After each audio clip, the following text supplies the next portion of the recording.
Fala, meus amigos, estamos começando aqui mais um vídeo do canal e que é a única coisa que essa gente nojenta não atrapalha, não perturba, não enche o saco aqui. E no vídeo de hoje a gente vai continuar a reflexão sobre o penúltimo vídeo, né, no qual eu trouxe para vocês uma fala do Marcelo Freixo. E ele fala ali no vídeo sobre como que a política começou na vida dele, como que ele descobriu a importância da política, etc e tal, né? E quem não viu esse vídeo vale a pena ver lá, porque aí você entende algumas coisas que eu vou falar nesse aqui, tá? E aí me deu vontade de fazer um vídeo sobre isso, né? E aí acabou que eu fiz um vídeo, separei uns livros aqui, falei, bom, dá para fazer uma continuação. E eu não fiz essa continuação ontem porque surgiu essa questão aí do hacker, né? Do tal do Delgatti, que denunciou o Bolsonaro, né? Isso gerou uma questão aí, então estamos aguardando se o Bolsonaro vai ser preso ou não, né? E eu acabei fazendo um vídeo ontem sobre isso e hoje vou continuar o vídeo de anteontem, tá? Antes, mais uma vez, deixo para vocês aqui, tá? A dica do meu livro aí, meu novo livro de poemas, que está pronto aqui já, tá comigo. O link está aqui na descrição do vídeo, tá? Quem quiser entrar em contato comigo pelo Zap para poder comprar o livro, tá? Vai ser muito bacana aí, tá? Meu novo livro de poemas, meu terceiro livro de poemas, quinto pela Multifoco e meu nono livro, tá? E a gente aí conversa a respeito, tá? Antes de falar sobre os livros, né, que foram importantes para mim na época da faculdade e que podem ser importantes para outras pessoas aí que eventualmente vejam vídeo, né, e tal, isso aí pode servir de dica legal, eu vou falar uma questão aqui que eu acho muito importante porque veio um comentário, veio um sujeito aí comentar aqui no meu vídeo, fazer, enfim, críticas ali, dizer que, né, que eu estou viajando, como é que alguém pode ser de esquerda depois dos 40 anos, etc e tal, né, e falando um monte de bobagem ali, então eu vou responder as bobagens dele aqui, tá, explicando por que eu sou de esquerda, tá, para além daquelas questões que eu já falei no vídeo anterior, né, que minhas conexões com meu avô, com Brizola e etc e tal, tá. Então vamos lá, como é que, né, é uma explicação que não é tão difícil de entender, tá, existe uma diferença, quando você olha para a verborragia da direita brasileira atual, e para a verborragia da esquerda brasileira atual, você percebe nitidamente uma diferença clara, né? A forma como eles veem o papel do Estado na economia e na sociedade. Tá? A verborragia da direita é contra o Estado, contra a regulação do Estado, Estado mínimo, ojeriza do Estado, Estado caga regra e um monte de bobagens semelhantes, né? E aí, isso significa, isso vem conectado com uma defesa ingênua do livre mercado, como se isso existisse em algum lugar do mundo, né? Esse é um ponto, tá? E a esquerda brasileira, ela olha para o Estado como uma instância importante de políticas sociais, né? Ela olha para a economia, né? para a participação do Estado na economia como algo que é importante, tem que ser protagonista, né? A gente está vendo agora aí a questão do petróleo, a gente passou, né, mais de 3 anos e meio aturando o petróleo 7, 8, 9 reais com a direita governando, né? E trabalhando com a ideia de Estado mínimo, ou seja, né, PPI, vinculação ao preço ao dólar, né? E isso gerou o quê? Piora, aumento do custo de vida, aumento do preço da comida, porque o diesel gera, né, o diesel caro, caminhão gasta mais dinheiro com diesel, embute esse preço no mercado e tá, tudo isso a gente já discutiu aqui, né? Então, e a esquerda pensa o contrário, ela acha que o Estado tem que intervir nisso aí quando for necessário, né? E o caso do petróleo é um caso que cabe nesse contexto, tá? E aí a esquerda governa melhor. Aumenta, né, o custo o poder de compra das pessoas aumenta, o custo de vida baixa, a maioria da população ganha com a esquerda governando, né? E aí, quando você olha para esse papinho furado dos neoliberais de desregulamentar o Estado, e alguns deles, tirando os estúpidos, né, como o Bolsonaro e outros aí, aqueles que estudam e leem alguma coisa de história, eles começam a dizer, ó, eu sou um liberal clássico, como tal do Constantino, né? Eu já fiz vídeo aqui criticando algumas ponderações dele. E aí o sujeito diz que é liberal clássico e aí defende uma desregulamentação do Estado, que quando você compara com a época do liberalismo clássico, não faz o menor sentido.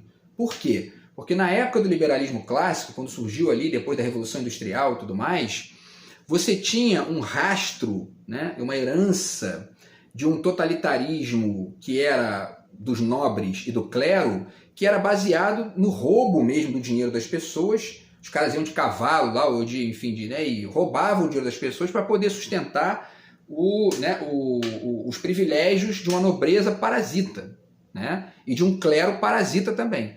Então fazia sentido aqueles pensadores iniciais do capitalismo, etc. e tal, olharem para o Estado como algo que ia sustentar esses privilégios no nível vertical, né? Para além do fato de que naquele momento não existia uma economia transnacional, né? Portanto, não havia interferências muito efetivas no mundo civilizado de um país dentro do outro de maneira, né, a varrer emprego, a destruir a economia local, como acontece hoje, inclusive com as bolsas de valores, né? A crise de 2008 dos Estados Unidos mostra isso muito bem, né? Eles quebraram vários países, né, com essa brincadeira aí. Isso não existia naquela época, né? Então o liberal clássico olhava para o Estado e falava: o Estado quer regular aqui o mercado local, fica atrapalhando, fica roubando dinheiro aqui para poder sustentar privilégio de rei, de príncipe, etc. e tal, então tem que combater isso aí. Faz até um certo sentido, né? Parênteses aqui, independente disso, a regulação da economia, do Estado, etc. e tal, permitiu, por exemplo, uma seguridade do emprego, né? O Marx fala isso, né, no Manifesto Comunista, que uma das manifestações do comunismo daquela época foi uma lei na Inglaterra que proibiu que se obrigasse as pessoas a trabalhar mais de 10 horas por dia, porque havia uma lógica ali que as pessoas eram escravizadas ou semi-escravizadas, né? Trabalhavam 16 horas por dia, 14 horas por dia e morriam aos 40 e poucos anos de tanto trabalhar, né? Então fazia sentido também um início de regulação disso para poder controlar a sanha, né, daqueles burgueses, né, muito ricos da época que estavam cagando para a saúde das pessoas, né? Eles queriam mesmo escravizar, ganhar muito dinheiro e dane-se o resto, né? Então a regulação também já tinha importância naquela época. Mas em relação a essa questão do Estado especificamente, fazia sentido naquela época se defender uma desregulamentação da economia e tudo mais. Hoje isso não tem o menor sentido, né? No nível do que acontece, a gente percebe, né? Porque os Estados Unidos, a Inglaterra, a França, a Alemanha, a China, eles não fazem isso. Já fiz vídeos aqui falando sobre fatos concretos, né? O governo americano, o governo dos Estados Unidos taxando uma empresa, um setor da economia lá que foi, enfim, infiltrado ali com japoneses. O que eles fizeram? Tá roubando nosso emprego? Ó, segurança nacional, tá? Saúde econômica e taxa esses pilantras, né? Porque aí a gente protege aqui a economia local, protege o emprego, etc. e tal. E aí essa direita brasileira neoliberal, Bolsonaro, Constantino, mais até Constantino, Paulo Guedes, ficam aqui de maneira cínica ou estúpida, né? Ou talvez os dois, né? Defendendo isso para o Brasil, coisa que lá o Constantino mora nos Estados Unidos, né? Então, assim, não tem neoliberalismo nos Estados Unidos, não existe Estado mínimo nos Estados Unidos, não tem isso, né? Pelo contrário, eles têm até mais funcionário público do que nós aqui. Então, assim, essa é uma defesa ingênua e por isso, esse é um dos motivos pelos quais eu não sou de direita, não vou ser jamais nessa parte de economia, né? E tô fora desse tipo de posição, porque isso para mim é ingênuo e eu não tenho uma perspectiva meramente individualista e interesseira da situação. Eu tô olhando o país, né? Então, assim, esse é um ponto, tá? Como segundo ponto ligado a isso, eu deixo aqui algumas dicas literárias de pensadores brasileiros de direita. Os três já morreram, tá? O Milor Fernandes, o Paulo Francis e o Jabor. Os três passaram a vida pensando a política, pensando a cultura e etc. e tal, e são pensadores de direita brasileiros que eu li, que eu tive acesso ao que eles escreveram e tal e produziram, e discordo de uma série de coisas que eles ponderam. Ontem eu parei para reler aqui algumas coisas e tem um monte de coisa ali que você olha que é ingênuo, né? Exemplo, tá aqui o Milor, que é um cara que eu gosto pra caramba, tem muita coisa legal do Milor, né? Mas aí ele para analisar a política. Aí ele vira e fala aqui, ó, na página 444. Mais cedo ou mais tarde, todo político corresponde aos que não confiam nele. Né? Isso é uma generalização ingênua, tão ingênua quanto um pré-bolsominion lá que ficava dizendo, ó, todo político é igual, nenhum deles presta, entendeu? É um generalismo ingênuo, né, que não ajuda a perceber de maneira mais ampla a situação. E é um generalismo típico de direita, porque ninguém de esquerda acha que todo político é igual, pode ter certeza disso, porque a pessoa de esquerda já entendeu ali que existe uma diferença fundamental, né? Eu já fiz vídeo aqui sobre isso, homologia e tal, e essa posição de achar que todo mundo é igual, todo político é igual, ela é alienação clássica, né? Porque isso atrapalha entender minimamente as diferenças de contexto ali, né? Paulo Francis, tá aqui, ó, tá o Diário da Corte do Paulo Francis, que é um cara que tem várias, né, reflexões interessantes sobre cultura, sobre música, sobre cinema, um cara que entende pra caramba, entendia, né, pra caramba de cinema, tem uma série de colocações bacanas sobre literatura, sobre um monte de coisa legal, filosofia também. Mas aí ele para analisar a política, ele começa com essas mesmas bobagens de generalizar, né? Tem um trecho aqui que ele fala que a universidade é para elite, né?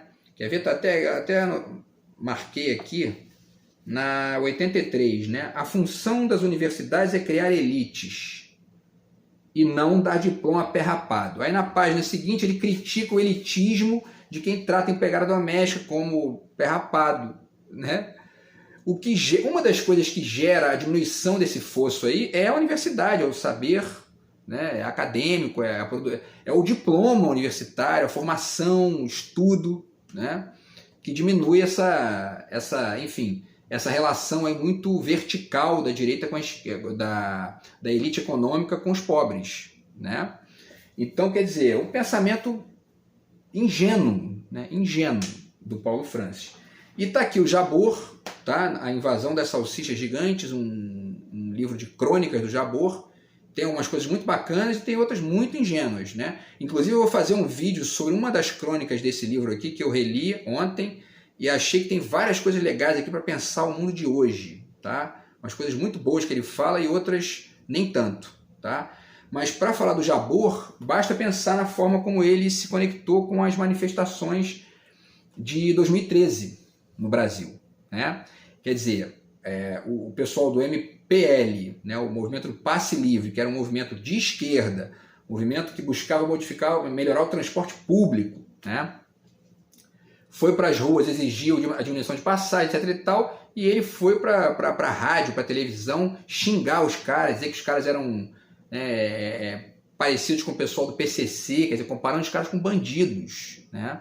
E que é uma esquerda velha. Você lê as coisas do Jabor, ele tinha uma certa fixação com essa coisa de esquerda velha, que é uma coisa meio ingênua, né?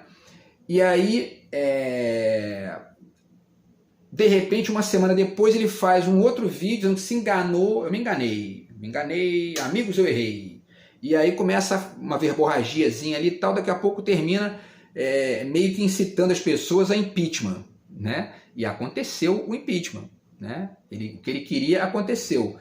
Deu em coisa boa o impeachment da Dilma? Não. O Brasil piorou, a economia piorou, os indicadores econômicos pioraram, o custo de vida piorou, um demente, um verme como o Bolsonaro ascendeu naquela lógica bizarra que o Jabor estava defendendo ali. Então, quer dizer, uma perspectiva ingênua. Por quê? Porque é isso, né? A direita brasileira tem uma dificuldade em entender a política, porque eles acham que, né, qualquer movimentação de esquerda é banditismo, Eu li outros trechos aqui do Milor, do Paulo Francis também, que eles falam isso, né? Quer dizer, o pensador, quer dizer, a pessoa que está ali, né, de esquerda começa a ver verticalismo em tudo, entendeu? Quer dizer, e aí eles não conseguem enxergar o papel do Estado no jogo contemporâneo das nações, tá? E aí por isso que eu sou de esquerda, não tenho nada a ver com esse tipo de postura aqui. Nada a ver, absolutamente nada a ver. E aí, pessoal, vamos agora passar para os livros da faculdade, que foram importantes aqui no meu roteiro de vida, lá naquele momento acadêmico ali. e que me ajudaram aí aos pouquinhos construindo várias perspectivas, inclusive essas que estão no início do vídeo, tá? Então isso aqui pode servir de dica aí para quem quiser, para quem se interessar em aprofundar nisso, tá bom? Repito, se não der para fazer tudo no vídeo de hoje, eu faço mais um vídeo sobre isso, tá? Não tem problema, porque aqui o espaço do YouTube é bem extenso, tá? Então, pessoal, vamos lá. Esse livro aqui do Juremir Machado da Silva, O que Pesquisar Quer Dizer, tá? Ele é um livro, inclusive, que eu li depois da faculdade, mas como ele remete a um tema que é, né, conectado com a vivência universitária, tá? Então eu estou trazendo ele aqui também para poder já conectar com a universidade. Por quê? Porque você não precisa ir para a universidade para poder aprender a pesquisar bem, né? Isso não é uma relação ali obrigatória. Você pode aprender a pesquisar bem antes ou sem ter universidade, né? Nada impede que você vá para a universidade, que é muito bom, né? É uma experiência muito boa. Mas você pode fazer isso sem a universidade. Então esse livro aqui é muito legal. Por quê? Porque essa percepção das diferenças entre liberalismo clássico, liberalismo contemporâneo, neoliberalismo, etc., como é que eu cheguei a isso? Pesquisando, estudando, né? Porque não tem outra maneira de você conhecer essas coisas, tá? Outro livro legal aqui que eu li na faculdade é esse livro aqui do Gilberto Dupas, tá? Tensões contemporâneas entre o público e o privado, porque esse é um tema muito importante para distinguir a esquerda da direita no Brasil e no mundo, tá? E ele fala de várias coisas legais aqui que tem a ver com isso, tá? Que tem, né, aqui, ó, os capítulos ele fala de sociedade civil, relação do Estado com a liberdade, as modificações do marxismo, tá? O individualismo, né, do mundo recente, enfim, a crise da política e tudo mais, tá? A questão das ONGs também, tá? Então, um livro muito legal do Gilberto Dupas, que é um pensador de São Paulo, tá? Enfim, pessoal, o Leandro Conder, que é um cara, né? Ele faleceu, era um cara da PUC, e esse livro aqui, A Questão da Ideologia, ele fala sobre o conceito de ideologia no Marx e em todo o debate marxista, ou em grande parte do debate marxista do século XX. Então, Gramsci, Adorno, Marcuse, Althusser, vários pensadores importantes que pensaram aí a questão da ideologia e que ajuda a aclarar, né, e que inclusive permite, por exemplo, dialogar isso aqui com pensadores atuais, como Zizek, por exemplo, tá? Então, A Questão da Ideologia, do Leandro Conder, foi um livro também muito importante no meu roteiro lá de graduação, tá? O que mais? Vamos lá.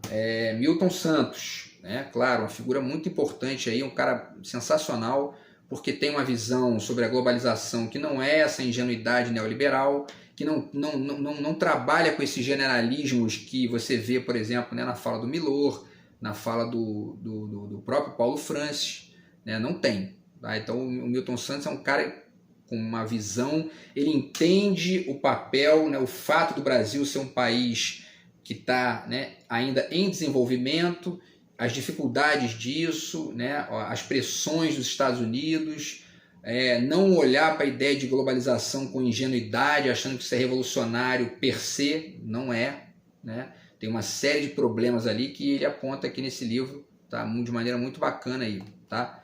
Então também serve de dica. O Ferreira Goulart, tá? Então o Ferreira Goulart tem aqui aquele poema que ele fala, né, que a fome não cabe no poema, enfim, e que é isso, né? E isso foi muito importante para mim, porque eu não entrei em contato com esse poema nem nesse livro aqui não, tá? Esse livro aqui eu comprei até depois, está até autografado por ele, tá aqui, ó, tá? Conheci o Ferreira Goulart pessoalmente, né, na Bienal de 2011, tá? Mas eu li o poema na faculdade, né? Porque o poema existe em outras publicações. E é um poema muito importante porque, como eu sou da poesia, da literatura também, isso sempre foi um problema para mim, assim, né? Porque chega num ponto que você olha e fala, a literatura não resolve isso aqui, ó, né? A literatura é fundamental, uma das coisas mais ricas que a humanidade já criou, a poesia, né? Tanto quanto, que é uma instância até nobre da literatura, mas a literatura não resolve a fome das pessoas, não resolve o emprego das pessoas, não resolve, né, essas questões. E como a gente tem que pensar, né, a literatura como um fenômeno político também, quando esse impasse surge, né, você tem que equacionar isso na sua cabeça, né? E o poema do Ferreira Goulart foi muito importante para mim, porque me fez perceber a ingenuidade de achar que só a poesia resolve, só a literatura resolve. Não, né? Agora, a literatura é fundamental, né? Inclusive na escola, né? Mas na vida também, a poesia também tem um aspecto revolucionário que compareceu em uma série de movimentos do século XX, né? Nas vanguardas, na contracultura dos Estados Unidos, no Maio de 68 na França. Tudo isso tem ali muita poesia no meio, né? A partir de uma lógica revolucionária, né? Mas chega num ponto que você tem que discutir essas questões aí, ó, né? Da regulação da economia, entende? E aí a poesia, não, né? Você tem que botar ela um pouquinho de lado, discutir aquilo ali para depois voltar para lá, certo? Enfim, e o Ferreira Goulart me ajudou muito a chegar nesse nível, tá? E me ajuda até hoje, né? Porque a gente continua pensando as coisas, né, independente da universidade, tá? Que mais, pessoal? O Gilberto Felisberto Vasconcelos, que é um cara ligado ao PDT, ao Brizola, tá? E aí, esse livro aqui é muito bom, porque a gente que é de esquerda, a gente tem uma percepção muito evidente dos problemas trazidos por um certo excesso de rentismo no mundo atual, né?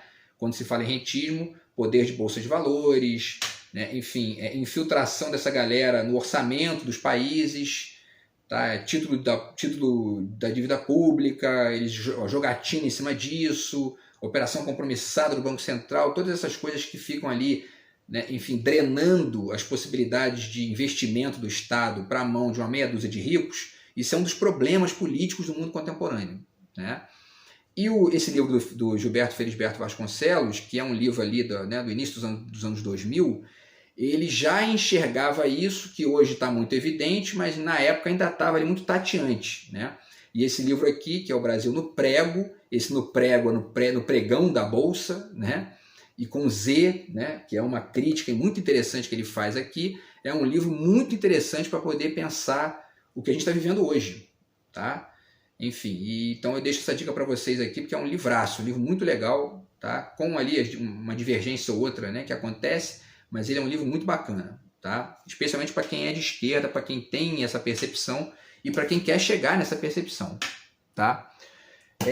Esse livro aqui, Deus é Inocente, a Imprensa Não, do Carlos Dornelles, tá?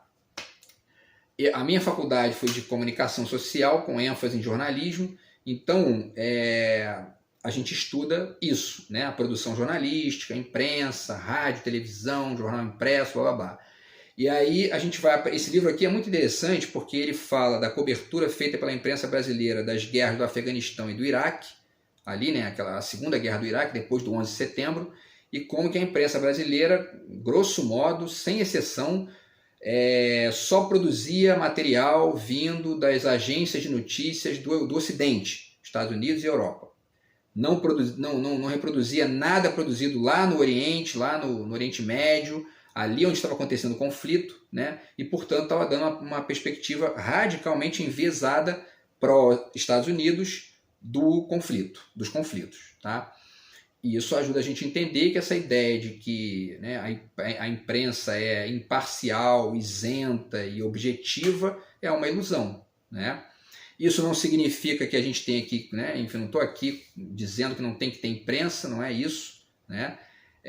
O que eu estou dizendo aqui é que você tem que ter para você ser cidadão de fato, para você ser realmente alguém ali que está exercendo seu papel, né, de cidadão na sociedade, você tem que entender que essas instituições todas têm os seus interesses, né? E a imprensa não fica fora disso, tá? Então é importante, tem que defender a existência da imprensa, o pluralismo de produção, né? Vários jornais, quanto mais jornal melhor, quanto mais programas enfim, de entrevistas, de notícias, melhor, né? Mas ao mesmo tempo, quanto mais filosofia, melhor. Porque aí você entende que não basta a notícia, você tem que pensar a respeito, se conectar com pesquisa, estudar história, debater com várias pessoas e tudo mais, tá? Então isso também foi uma coisa que fez muito a minha cabeça na época da faculdade e eu estou trazendo aqui para vocês como uma referência aí, tá? Esse livro aqui, na verdade, eu li antes da faculdade, tá? Foi o primeiro livro realmente importante de política que eu li na minha vida. Esse livro aqui da Hannah Arendt, O Eichmann em Jerusalém. E a minha intenção, quando eu fui ler esse livro, não era nem entender processos políticos mais amplos. Eu queria ali estudar um pouco de história, né? Entender o que foi o nazismo, como é que foi aquela coisa bizarra que aconteceu e tudo mais, né? Inclusive, um dos pontos principais desse livro, que é a ideia dela de banalidade do mal, eu nem percebi muito bem isso na época, porque eu li isso aqui com 20 anos, né? Fui perceber isso depois, né? Porém, foi um livro muito importante porque abriu a minha cabeça para poder pensar e entender o quanto que é fundamental você entender os processos históricos para entender a política, né? Porque é isso que ela faz aqui, né? A Hannah Arendt é uma filósofa. Esse livro aqui é o trabalho de uma filósofa que foi analisar lá, foi refletir, foi estudar um evento político fundamental do século XX, que foi o julgamento do Eichmann. Tá? Inclusive a BBC fez um vídeo recente sobre isso aqui, vou deixar o link para vocês, tá? E, enfim, isso aqui é muito interessante, porque mostra, dentre outras coisas, né, a importância da conexão da história com a política e a importância da conexão da filosofia com a política, né? Porque quando você tem acesso a um trabalho desse aqui, que é um trabalho denso, de qualidade, profundo, né, você enriquece a sua visão sobre o que foi aquilo lá, né, e ajuda você a não ficar sendo um neonazistinha tosco, como esses, né, como uma parcela desses bolsonaristas retardados que a gente teve que conviver com eles aí, está tendo que conviver até hoje, tá? Então também é uma dica bacana aí, e que eu li antes da faculdade, mas durante o período da faculdade eu, né, refleti isso aqui o tempo todo, né? Porque o nazismo é uma das coisas mais bizarras que aconteceu, é uma coisa que a gente tem que estar o tempo todo retomando essa discussão, porque está o tempo todo voltando esses retardados aí, volta e meia eles saem do esgoto, e a gente tem que, né, ponderar isso aí, porque, né, todo cuidado é pouco, né? Outro livro muito importante que eu li na faculdade foi A República do Platão, né? Tá aqui, trabalho importantíssimo, né? Dentre outras coisas, a gente está falando aqui de política, né? Isso aqui ajuda a entender o nascimento da ideia de Estado, né? Como que isso foi se configurando na Grécia, as diferenças, né, daquela situação para o nascimento do Estado moderno, e toda uma série de questões, porque essa lógica comparada ajuda também a você ter um olhar mais amplo, né, sobre a realidade. Tá? Então, Platão, aí, A República, livro fundamental na minha vida também. Tá? Outro livro fundamental nessa seara da política, como eu falei, se não der tempo de falar de tudo aqui, eu vou fazer mais um vídeo para amanhã, terminando aqui essa lista. Tá? Outro livro fundamental, e que também eu li antes da faculdade, foi o Robinson Crusoe, né? O Robinson Crusoe, do Daniel Defoe. Tá? Por quê? Né? Porque existem duas chaves, pelo menos, para você ler o Robinson Crusoe. A chave da experiência dele lá, de isolamento na ilha, e de, enfim, tentativa de resolver os problemas, né, e lidar com aquela situação absurda, né, que é ficar ali isolado e ter que sobreviver, né, com aquele isolamento ali, que é uma coisa completamente, né, bizarra e surreal. E uma chave até política, porque aparece um índio, um indígena lá para poder, de repente, né, trocar ali com ele algumas experiências, e você percebe nitidamente na narrativa uma certa, né, uma certa visão imperialista que havia na época, né, da Inglaterra em relação aos primitivos, né, como eram chamadas essas pessoas naquela época. Tá? Então, pessoal, o Robinson Crusoe, como vocês queiram aí falar, né, foi um livro importantíssimo também na minha formação política, tá? E obviamente também na minha formação literária, né? Na minha formação poética, na minha formação filosófica, né? Porque essas coisas estão sempre conectadas, tá? Então é isso, pessoal, eu vou deixar o restante dos livros aqui para falar no próximo vídeo, tá? Porque tem muita coisa bacana aqui ainda, dá para fazer mais 1 ou 2 vídeos aí sobre isso, tá bom? Mas o fato é esse, tá? Essas obras e essas referências aqui, essas conexões ideológicas, ajudam a explicar um pouquinho aqui como que eu me tornei uma pessoa de esquerda, certo? E essa reflexão aqui nasceu daquele vídeo do Marcelo Freixo, que eu também vou deixar o link para vocês aqui na descrição do vídeo, tá bom? Então é isso, pessoal, a gente se fala no próximo vídeo aí amanhã, tamo junto, abraço, fui!